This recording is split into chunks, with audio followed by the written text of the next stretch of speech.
السلام علیکم، آن نیوز کے ساتھ میں ہوں صبا کامران۔ خبر شامل کرتے ہیں۔ راجپوت قومی الائنس پاکستان کے سربراہ راؤ ندیم نے کہا کہ راجپوت قوم اور راجپوت قومی الائنس کے ذمہ داران و کارکنان یکم جنوری راجپوت کلچر ڈے پر بھرپور جوش و جذبے کے ساتھ منانے پر اظہار تشکر۔ بالخصوص راجپوت قومی الائنس کے کارکنان اور رضاکاروں نے امدادی پیکیج شروع کیا۔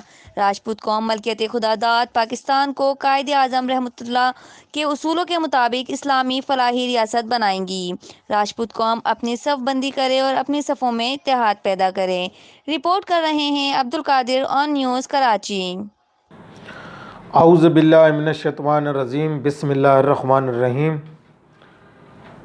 یکم جنوری راجپوت کلچر ڈے بھرپور جوش و جذبے کے ساتھ منانے پر راجپوت قومی الائنس اور پوری راجپوت قوم کو مبارکباد پیش کرتا ہوں۔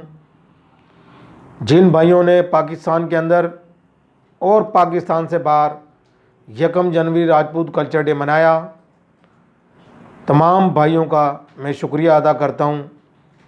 میں راؤ ندیم، چیئرمین راجپوت قومی الائنس پاکستان۔ لائک کریں، کمنٹ کریں، شیئر کریں اور بیل آئیکن کو پریس کرنا مت بھولیں۔ دیکھتے رہیے آن نیوز۔